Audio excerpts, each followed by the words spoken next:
Hoje nós vamos falar sobre o desafio de discipular cuidando uns dos outros. Esse é o tema da nossa mensagem hoje. Eu quero convidar você a abrir a sua Bíblia lá em Gálatas. Gálatas no capítulo 5.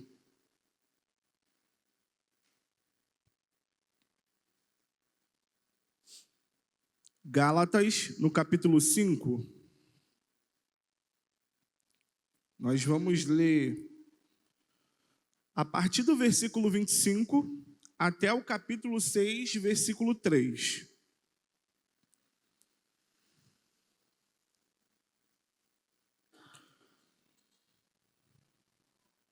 Gálatas, capítulo 5, nós vamos do versículo 25 até o capítulo 6, versículo 3. Amém?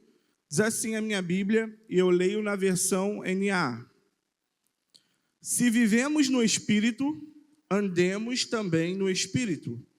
Não nos deixemos possuir de vanglória, provocando uns aos outros, tendo inveja uns dos outros.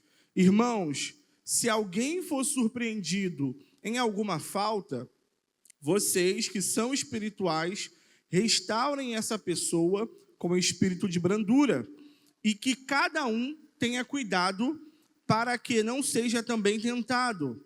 Levem as cargas uns dos outros e assim estarão cumprindo a lei de Cristo. Porque se alguém julga ser alguma coisa, não sendo nada, engana a si mesmo. Somente até aí. O que a gente vai fazer hoje, né? Deixa eu dar um spoiler aí do caminho que a gente vai seguir. Nós vamos falar a respeito do desafio que é ser um discípulo de Jesus e, consequentemente, de discipular. E nós vamos fazer isso a partir dessa realidade expressa em Gálatas. Então, a gente vai falar sobre o desafio de ser um discípulo de Jesus e de, consequentemente, discipular outras pessoas, porque é isso que um discípulo de Jesus faz. Isso tem a ver com o mandato do próprio Senhor Jesus. Se você é um discípulo, você faz outros discípulos, não para si mesmo, mas para Jesus. Então, a gente vai fazer esse caminho. Todo aquele que é chamado por Deus, todo aquele que ouve a voz do Espírito e converte e corresponde a esse chamado esse chamado de Deus, né, do Espírito, ele é automaticamente inserido em uma nova realidade, em uma realidade espiritual. Então, quando você ouve o chamado de Deus, através de Cristo, pelo Espírito, e você corresponde a esse chamado, você automaticamente entra na realidade do reino de Deus. Você automaticamente é inserido na realidade do reino de Deus. E a partir disso, por ser uma nova realidade completa, de uma nova vida completa, a partir desse momento, existe também uma nova maneira de se viver. Se antes eu vivia uma realidade, e a partir do chamado de Cristo e da minha correspondência, eu sou automaticamente inserido em uma nova realidade, a realidade do reino de Deus, a maneira que eu vivia antes dessa realidade me alcançar, ela não pode continuar. Eu não posso seguir essa maneira de viver. Se eu sou inserido em uma nova vida, em uma nova realidade, é uma nova realidade completa, é uma nova vida completa, também existe uma nova maneira de se viver. Agora, nós não vivemos mais, a partir dessa nova realidade, refém dos nossos próprios pensamentos. Antes, como que vivíamos a nossa vida? Olha, eu pensei, eu considerei isso aqui como uma coisa boa, eu vou lá e eu faço. Eu pensei em algo e eu desejo fazer algo, eu vou lá simplesmente, pego e faço. Só que agora, nessa nova realidade proposta por Deus, não funciona dessa forma. Você não é mais refém dos seus pensamentos. Você não é mais refém dos seus próprios desejos. Não é mais a sua mente, o seu coração ou o seu desejo que domina, que comanda a sua vida. Por quê? Porque entrar nessa nova vida, entrar nessa nova realidade proposta por Deus, significa submeter a nossa vida ao senhorio de Cristo. Se antes você era o seu próprio Senhor, o seu coração mandava em você, a sua mente mandava em você, a partir de agora, a partir dessa nova realidade, você passa a ter um novo Senhor. E esse Senhor é o Senhor Jesus Cristo. E por isso, você não pode mais viver refém dos seus próprios desejos, dos seus próprios pensamentos, porque agora, nessa realidade dessa nova vida, existe um Senhor, e esse Senhor é Jesus. Esse Senhor é Jesus. É muito importante nós termos isso em mente e nós não perdemos isso de perspectiva, irmãos. Então, nós submetemos os nossos pensamentos, submetemos os nossos desejos ao senhorio de Cristo. Porque eu tenho um Senhor, eu não vivo mais a minha vida da forma como eu acho, da forma como eu penso que ela precisa ser vivida. Muito pelo contrário. Eu submeto a minha vida completamente ao senhorio de Cristo. Eu submeto os meus desejos, os meus pensamentos, as minhas vontades completamente ao senhorio de Cristo. Então, se antes eu julgava uma coisa boa e a partir disso eu escolhia essa coisa, agora não é dessa forma. Você pode continuar tendo o seu pensamento crítico, não é esse o ponto. Mas o ponto é, o seu pensamento crítico precisa necessariamente estar submetido ao senhorio de Jesus Cristo. Porque nessa nova realidade proposta por Deus, realizada em Cristo Jesus, você tem um Senhor. Você tem um Senhor. Você não vive mais a sua vida. E aí, se você não veio na escola bíblica hoje, você perdeu uma grande oportunidade de aprender a respeito das narrativas históricas, das narrativas bíblicas. E a Bruna falou para a gente algo muito importante. Quando nós olhamos para o Antigo Testamento, irmão, o povo de Israel, o povo hebreu, não era um povo que levava uma vida fragmentada, sabe? Dividindo, né? Olha, não, essa daqui é a minha vida espiritual, essa aqui é a minha vida familiar, essa aqui é a minha vida do trabalho. Não. Aquilo que Deus fazia a respeito das narrativas era formar um povo integral. Então, a revelação de Deus alcançava o todo do que era o indivíduo que fazia parte do povo de Deus. Para nós, hoje, precisa funcionar da mesma maneira. Nós somos seres integrais. Você não é um ser fragmentado. Você é um ser integral. Então, a realidade proposta por Deus precisa alcançar a sua vida como um todo. Então, você que é esposa, as suas escolhas no seu matrimônio, elas não são mais baseadas no seu pensamento. Elas não são mais baseadas no histórico da sua família. Sabe, minha mãe fazia assim, minha avó fazia assim. Não, agora você tem um Senhor. E o seu papel, o papel que você desempenha enquanto esposa, precisa necessariamente estar submetido ao senhorio de Cristo.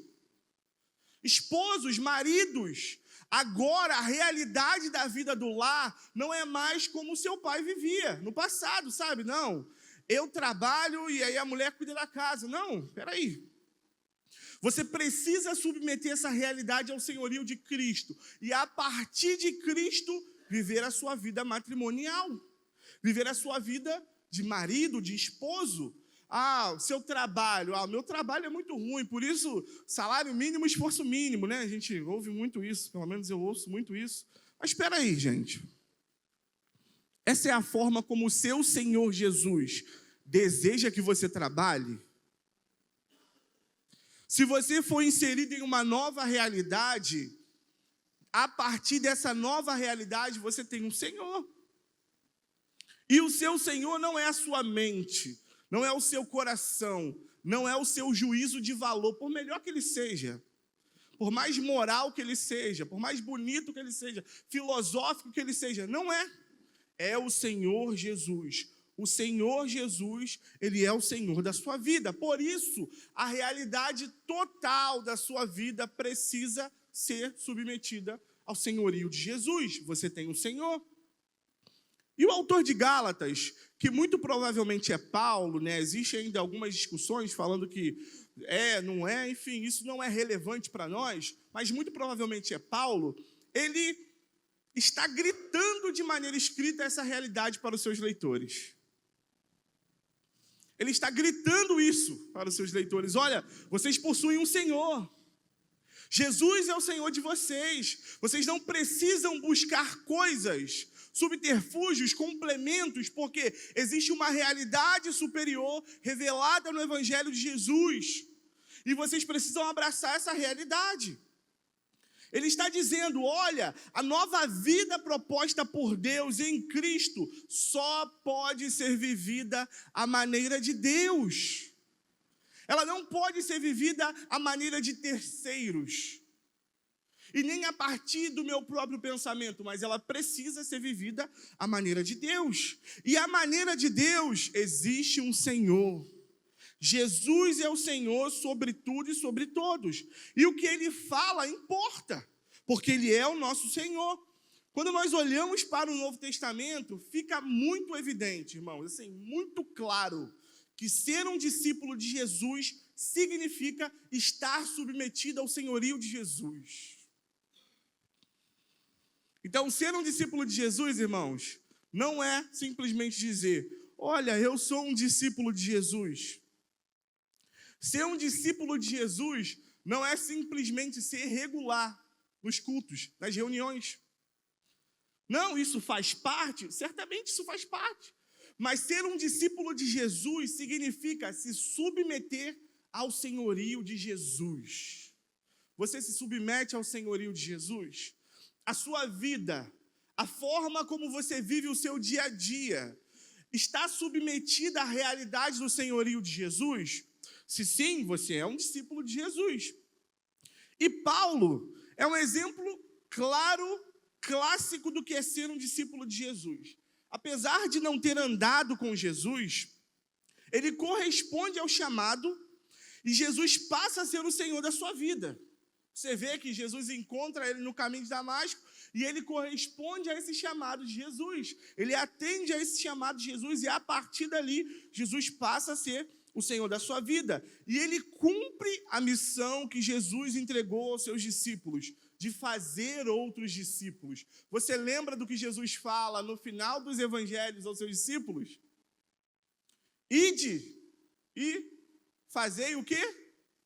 Discípulos. Ide e fazei discípulos. É o mandato que Jesus dispõe para os seus discípulos. Olha, você não vai simplesmente se tornar um discípulo meu. A partir dessa realidade de ser um discípulo de Jesus, você precisa necessariamente fazer outros discípulos. Jesus não diz, se torne um discípulo meu e guarde isso para a sua vida. Não, ele diz, se torne um discípulo meu e faça discípulos. Siga na missão. Compartilhe o que você recebeu. Façam outros discípulos. E aí, olhando especificamente... Barulho, né? Faz barulho quando passa o ônibus. E aí, olhando especificamente para o texto que nós lemos, para o texto de Gálatas, irmãos. O capítulo 1 de Gálatas deixa claro que essa carta, ela não é uma carta destinada a uma igreja, exclusivamente. Você vai ver o texto dizendo as igrejas da Galácia. Então, muito provavelmente, era um conjunto de igrejas que estavam conectadas, que mantinham um relacionamento. E aí, essas igrejas se reuniam na região da Galácia. Então, muito provavelmente, elas mantinham um relacionamento. Por quê? Porque é uma carta só para todas essas igrejas. Então, essas igrejas, elas tinham algum tipo de contato. Ele escreve para os irmãos, discípulos que se reuniam nessa região, nessas igrejas da Galácia. E as igrejas da Galácia, elas estavam enfrentando um desafio, né? Uma problemática. Que problemática era essa? Né? Bem resumidamente. Alguns mestres, pessoas que ensinavam, que estavam naquela região, estavam compartilhando alguns ensinamentos que eram contrários ao ensinamento do Evangelho de Jesus. Esses mestres, muito provavelmente, eram judeus que se converteram a Jesus, mas eles ainda nutriam em seu coração um certo um certo prazer, né, uma certa afinidade com aquilo que era a cultura judaica. Então, esses irmãos, que eram mestres que ensinavam, muito provavelmente eram judeus convertidos, mas que ainda tinham muito vivo em sua mente e em seu coração as práticas culturais judaicas. E aí, o que esses mestres estavam fazendo? Eles estavam ensinando que aquilo que Paulo havia ensinado para aquelas igrejas não era suficiente. Eles estavam dizendo que para a salvação, somente a fé em Jesus, somente a fé na obra em Jesus não era suficiente, mas eles deveriam acrescentar a essa fé o cumprimento da lei na realização da circuncisão. A circuncisão é um rito judaico, que você vai ler no Novo Testamento, o próprio Paulo falando que isso é uma sombra, que a circuncisão era uma representação de uma realidade que viria posteriormente com Cristo. Mas esses mestres judaizantes, eles estavam dizendo, olha, vocês que estão se reunindo aqui na região da Galácia, e vocês que creem que o sacrifício de Jesus, a morte e a ressurreição de Jesus é o suficiente para a salvação, olha, vocês estão equivocados. Na verdade, junto disso, vocês também precisam ser circuncidados. Então, eles estavam perturbando. Você vai ver que o autor de Gálatas, ele vai usar essa linguagem. Ele vai dizer quem está perturbando vocês, né? Quem está atrapalhando a paz que vocês possuem, trazendo para vocês coisas que vocês não deveriam considerar. E esses mestres estavam fazendo isso. Fica claro, muito claro, que o autor de Gálatas, ele se opõe firmemente a esse tipo de ensino. Muito claro. E ele faz considerações para mostrar para os discípulos da Galácia que aquela não era a realidade proposta por Cristo. Olha, essa realidade de ter que acrescentar um rito judaico para a salvação, olha, isso não é uma realidade proposta por Cristo. E aí ele constrói todo o seu argumento em torno dessa circunstância, em torno dessa dificuldade que esses irmãos da Galácia estavam enfrentando. E ele diz, olha, dentre as considerações que ele faz, ele diz, olha, em oposição àqueles mestres estavam fazendo, ele diz que a vida que aqueles irmãos precisavam levar, aquilo que aqueles irmãos precisavam considerar, já havia sido exposto para eles na pregação do Evangelho. Ele diz, olha, vocês receberam no Evangelho, através da fé, aquilo que é necessário. Então não queiram retornar às práticas, aos ritos que vocês abandonaram. Não queiram retornar ao que vocês viviam anteriormente, mas creiam que aquilo que vocês receberam através do Evangelho é suficiente para a salvação de vocês. Não deixem que essas pessoas perturbem a paz de vocês. Não deixem que essas pessoas tirem vocês dessa realidade que o Evangelho inseriu, dessa realidade de uma nova vida em Cristo, dessa realidade de uma nova vida no reino de Deus. Não é necessário acréscimos para essa nova realidade.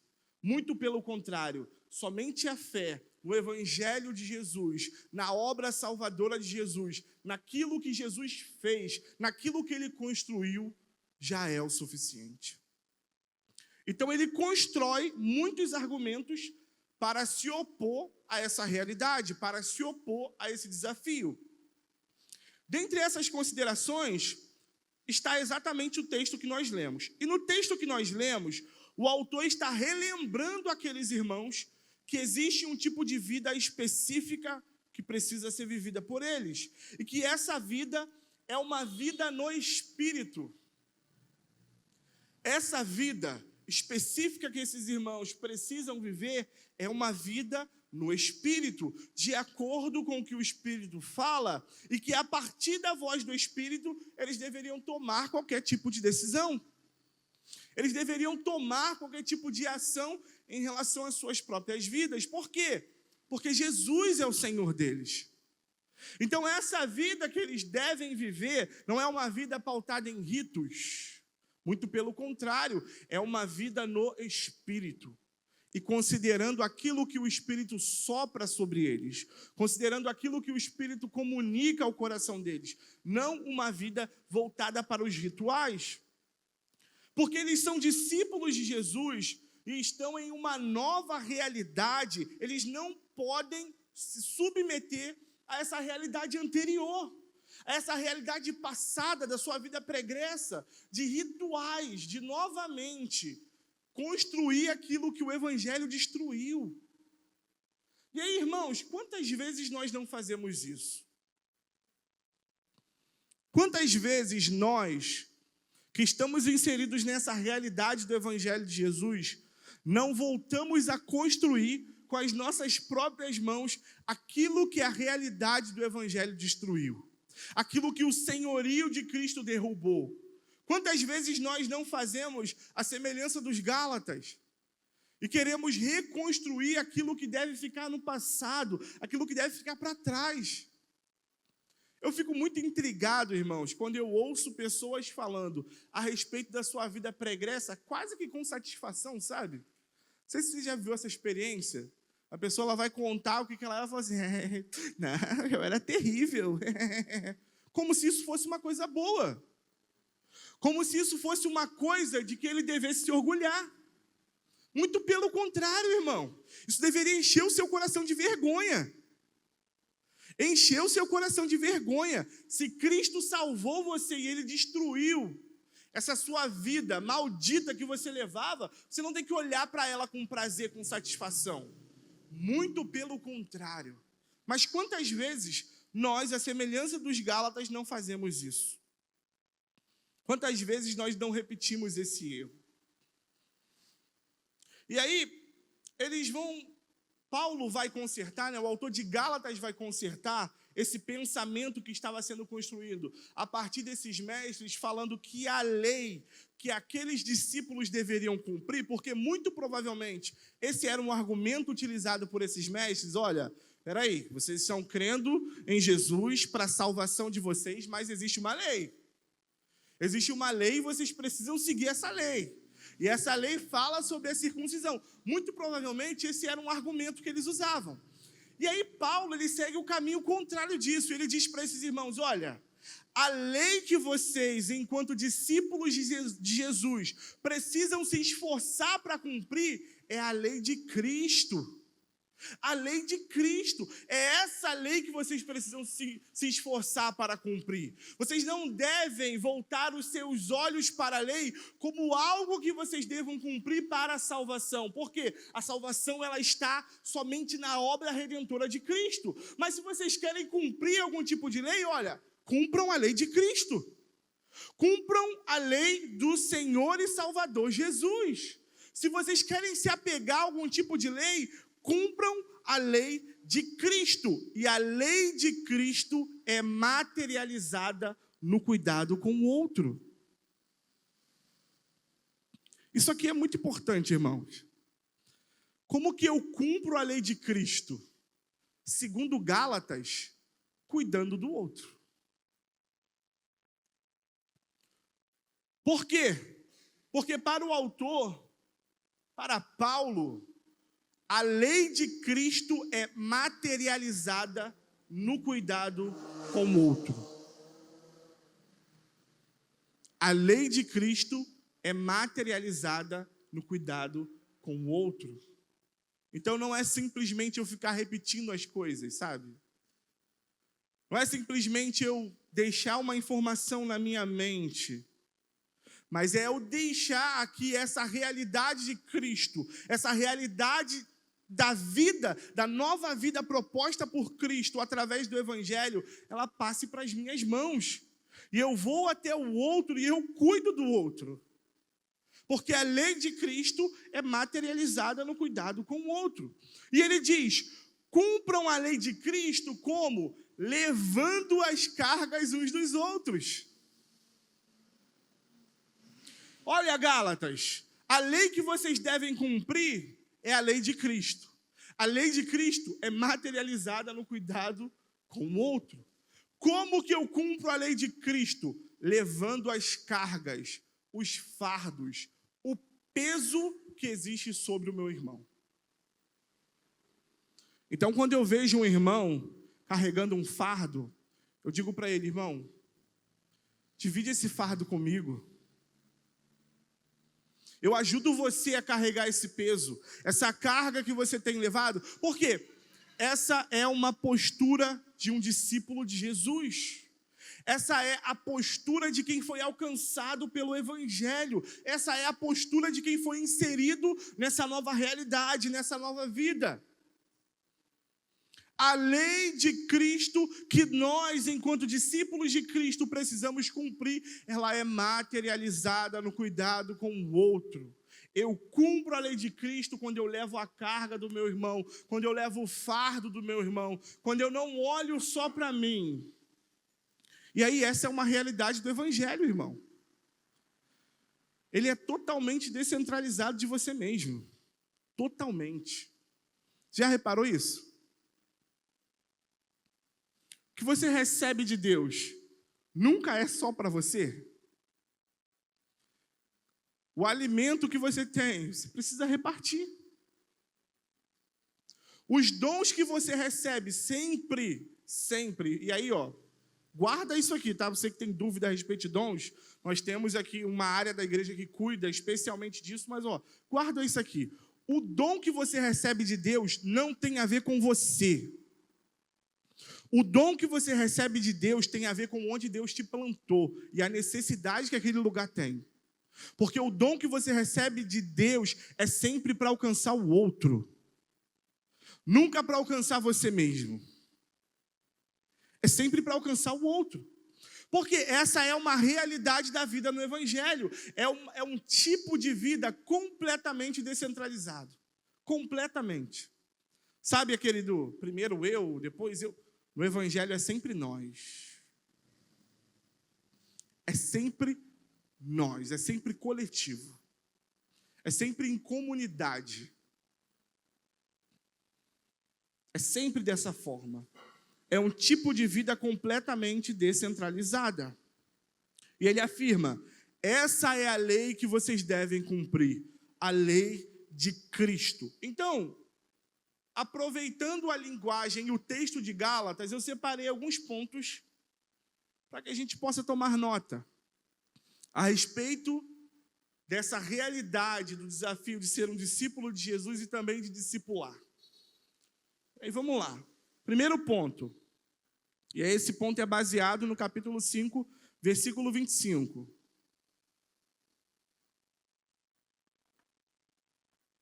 O discípulo de Jesus é alguém que vive e anda no Espírito.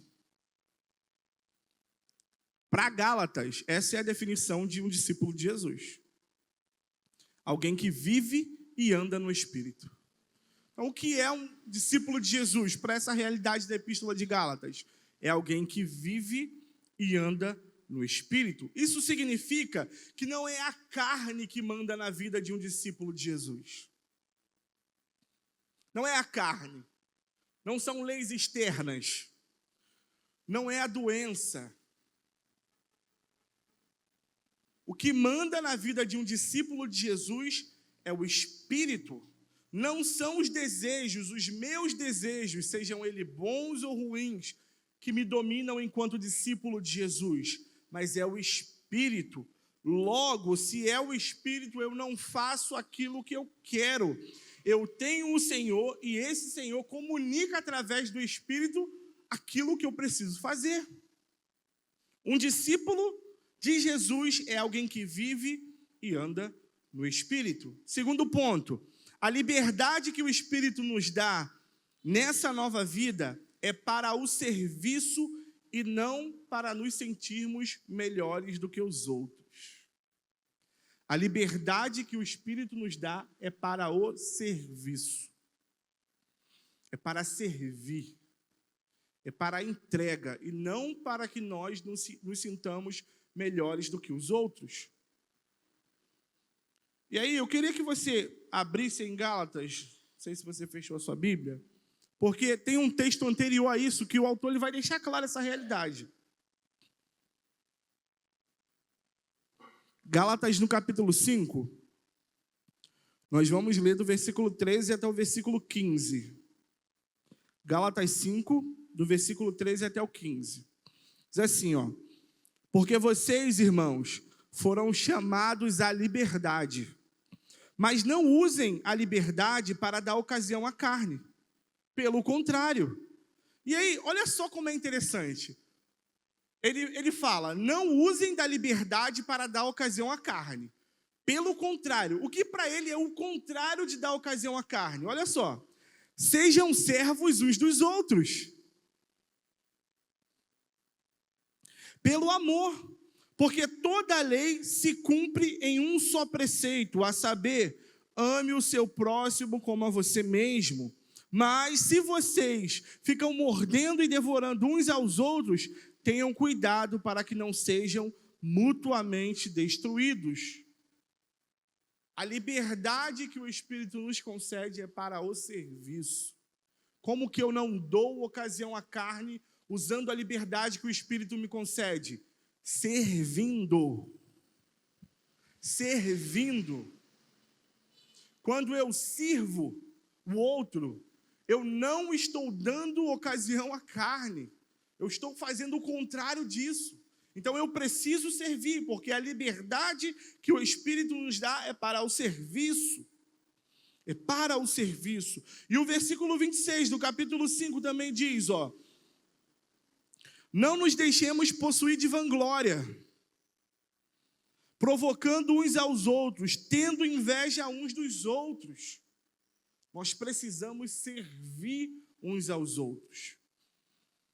Terceiro ponto. O discípulo deve ser um canal de restauração para os que caem. Capítulo 6, versículo 1, parte A. Olha só o que diz, ó. Irmãos, se alguém for surpreendido em alguma falta aqui é pecado, tá, irmão? Erro, falha. Se alguém for surpreendido em algum pecado, vocês que são espirituais, restaurem essa pessoa com espírito de brandura. Então, o discípulo, ele deve ser canal de restauração. Quando você olha para alguém que errou, para um irmão que errou, o seu primeiro pensamento não pode ser de condenar esse irmão. Você precisa lembrar que existe no Senhor graça e misericórdia para a restauração. Então você precisa ser um canal de restauração para esse irmão. Você precisa ser um canal de restauração para esse irmão. E aí, nós vivemos uma realidade hoje em dia muito curiosa, né? Que é a cultura do cancelamento. Isso, de maneira forçosa, tem entrado também no ambiente da igreja. Mas a gente não deve deixar isso acontecer, irmãos. Essa realidade da cultura do cancelamento é, a pessoa ela pode ter uma carreira exemplar, ela cometeu uma falha, o que acontece com ela? Ela é completamente esmagada, destruída. Acabam com a vida dela completamente. Aquela pessoa, a reputação que antes ela tinha, se perde totalmente. E aí eu não estou falando sobre manter ou não manter algum tipo de reputação. Não é esse o ponto. O ponto é, nós, enquanto servos de Jesus, enquanto discípulos de Jesus, nós não podemos abraçar a cultura do cancelamento. Por quê? Porque a cultura do cancelamento não faz parte da cultura do reino de Deus. A cultura do cancelamento não faz parte dessa realidade do reino de Deus. Então, a gente não abraça essa cultura do cancelamento. Muito pelo contrário, nós abraçamos a cultura da reconciliação. Assim como Jesus nos reconciliou com Deus, nós somos canais de reconciliação de outros irmãos também. E aí você pode dizer assim, Mateus, então você está dizendo que a gente precisa passar pano para quem erra? Óbvio que não. Óbvio que não. O caminho da restauração implica necessariamente correção. Então o que a gente faz? Ao invés de abraçarmos a cultura do cancelamento, a gente pisa a fundo e enterra a pessoa viva? Não. A gente corrige. Corrige, olha, você está seguindo por esse caminho está errado. Ó. Vem para esse caminho aqui. Ó. Esse caminho é o caminho certo. E aí nós trilhamos o caminho da restauração, a partir de uma correção. Então, o discípulo de Jesus, ele deve ser um canal de restauração. Se você é um discípulo de Jesus, você precisa ser um canal de restauração para aqueles que caem. Você precisa olhar com misericórdia para aqueles que erram, para aqueles que caem.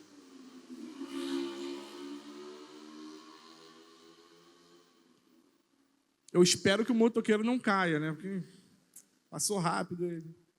E aí o quarto ponto.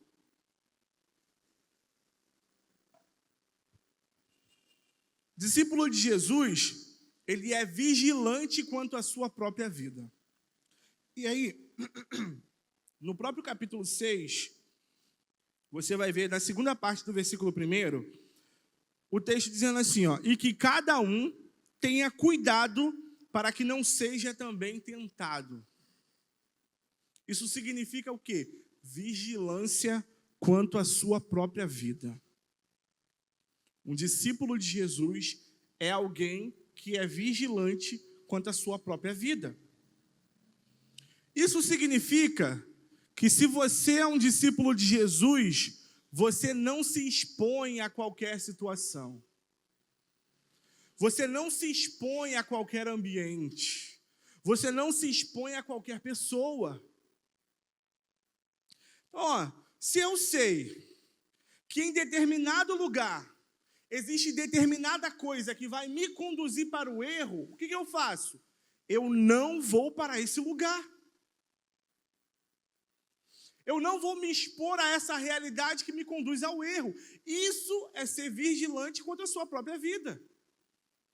Isso é manter vigilância quanto à sua própria vida. Se eu sei que em determinado lugar existe determinada coisa que me conduz ao erro, eu não vou para lá. Se eu sei que em determinado lugar existe determinada pessoa ou pessoas que me conduzam ao erro, eu não vou me encontrar com essas pessoas. Porque eu sou um discípulo de Jesus. Existe uma nova realidade sobre mim. Eu vivo uma nova vida completa. Eu tenho um Senhor. E porque eu tenho o Senhor, eu sou vigilante quanto à minha própria vida. Então eu não me exponho mais a qualquer tipo de lugar e a qualquer tipo de pessoa. Antes de fazer esse movimento, se pergunte: esse é um lugar para um discípulo de Jesus estar?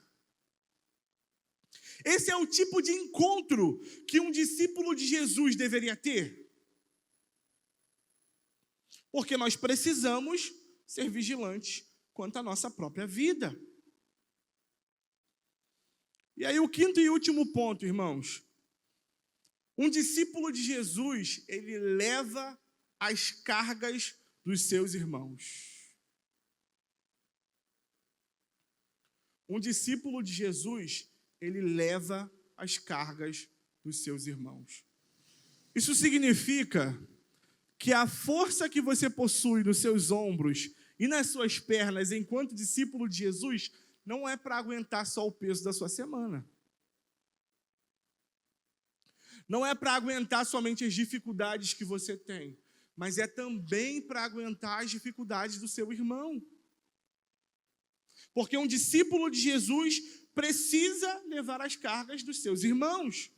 E aí, eu tenho algumas perguntas para reflexão aqui, e é só para reflexão mesmo, para que você pense, tá? Para que você reflita aí no seu lugar.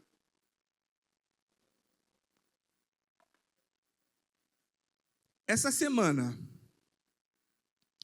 que passou, nós estamos iniciando uma outra semana hoje, mas essa semana que passou, quantos fardos, além dos seus próprios fardos, você ajudou a carregar? Quantos? Essa semana que passou, quantas pessoas foram até você para dividir fardos? Para falar sobre as dificuldades que ela está enfrentando, sobre os problemas que ela está enfrentando. E aí, por que eu pergunto quantas pessoas foram até você? Por quê? Porque talvez a sua postura seja uma postura que repele as pessoas de chegar até você. E aí você pode dizer assim: não, Mateus, cara, Tá todo mundo bem, ninguém chegou perto de mim para dividir nada. Espera aí, será que isso não tem a ver com o tipo de postura que você adota? Será que você não está tão ocupado consigo mesmo, com você mesmo, com a sua reclamação, com a sua falta de dinheiro, com o seu trabalho difícil, com o seu problema familiar, que essa sua postura repele, afasta os seus irmãos de irem até você e dividirem alguma coisa com você? Será que a sua postura, a forma como você se posiciona, é uma forma aberta, que diz para os irmãos, irmãos, olha, eu estou aqui para ajudar você. Eu estou aqui para carregar esse fardo com você.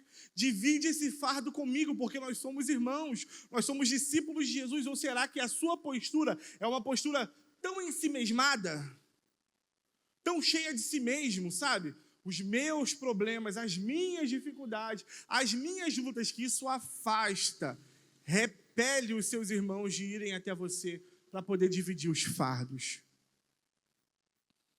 Será que é a sua postura? E aí eu separei 2 frases aqui do John Stott, que infelizmente é falecido. Eu sempre falo isso com a Bruna, né? Assim, tem tanta gente ruim para morrer, por que morre gente boa, né?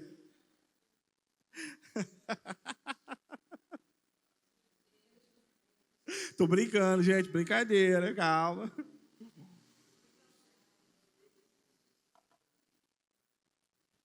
Olha só, presta atenção na frase do John Stott, são 2. A primeira ele diz assim, ó, é impressionante, ele está falando sobre Gálatas, tá? É no comentário dele de Gálatas. Ele diz assim, é impressionante como amar o próximo, levar os fardos uns dos outros e cumprir a lei sejam 3 expressões equivalentes.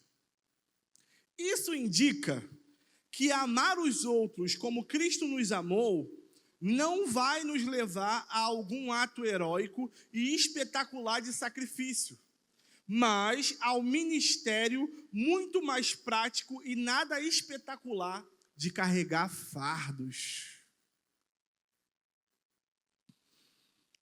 Então, amar o próximo como ele deve ser amado, como Cristo nos amou, não tem a ver com um ato heróico, irmão. Não tem a ver com se entregar na cruz pelo próximo, porque alguém já fez isso. Jesus já fez isso. Mas tem a ver, como ele diz, ó, com um ministério muito mais prático e nada espetacular, de carregar fardos.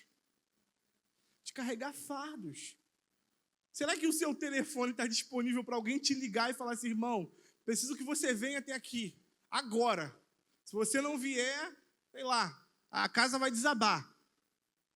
Será que você está disponível para isso? Ou será que não? Porque isso não tem nada heróico disso, irmão. Nisso não tem nada heróico, não tem nada espetacular em estar disponível para carregar o fardo do seu irmão. Mas essa é a realidade que a Bíblia nos impõe sobre amar o nosso próximo.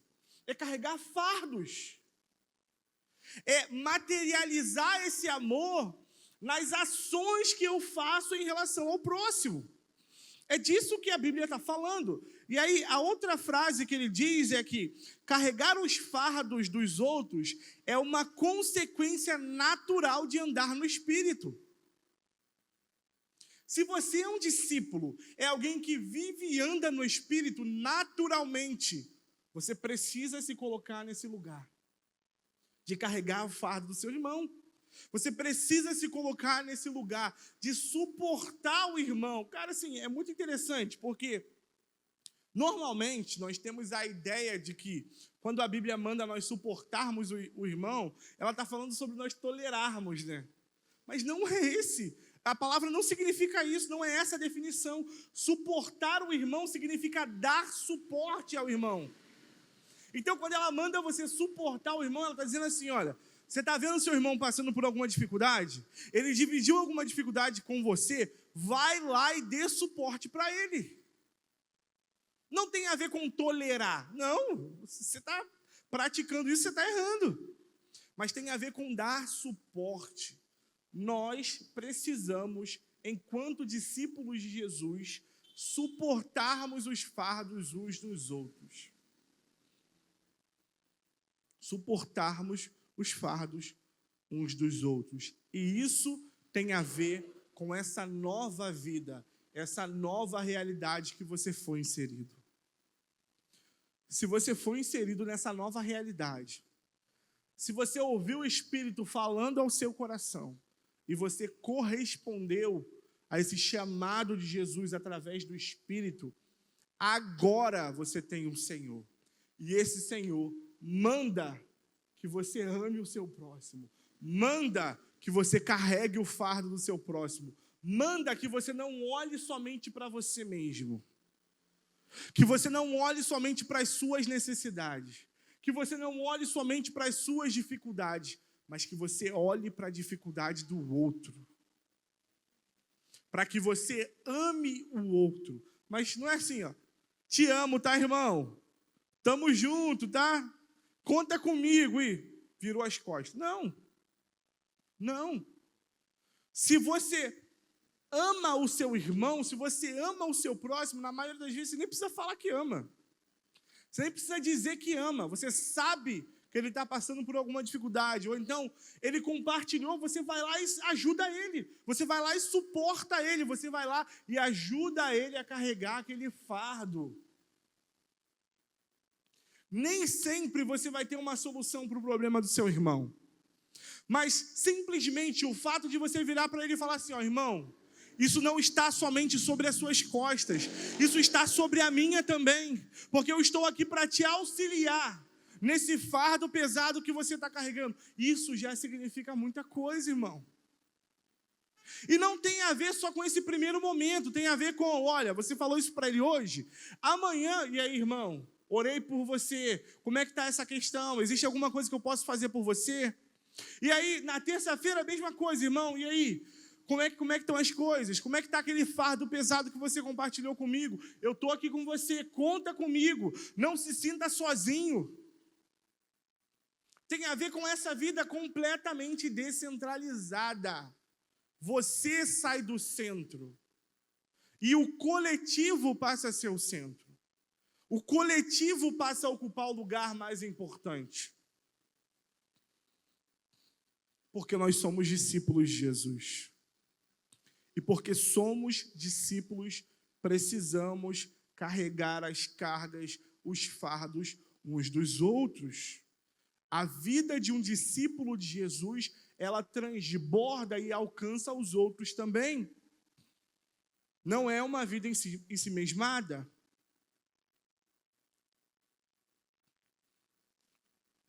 E aí, para concluir, irmãos, a vida que nós levamos enquanto discípulos de Jesus precisa necessariamente apontar para a realidade futura que Deus prometeu para nós.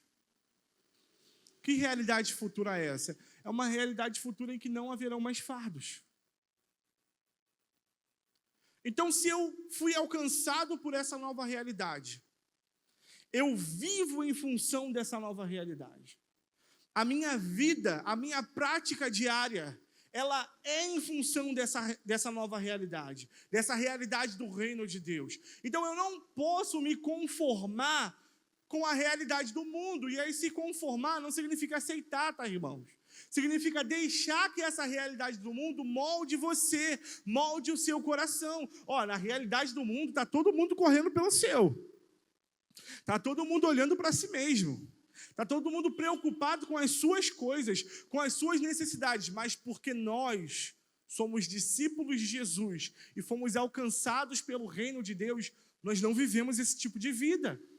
E aí, o que vai acontecer? Quando uma pessoa lá fora olhar para a sua vida e ela enxergar essa atitude diferente, você vai servir como um sinal do reino vindouro. A sua vida prática vai servir como um sinal daquilo que Deus vai fazer plenamente, daquilo que Ele prometeu e daquilo que Ele vai cumprir. Então é por isso também que nós não podemos conformar a nossa vida à realidade do mundo. É por isso que nós não podemos abraçar a cultura do cancelamento. É por isso que nós precisamos viver a realidade da vida de um discípulo de Jesus.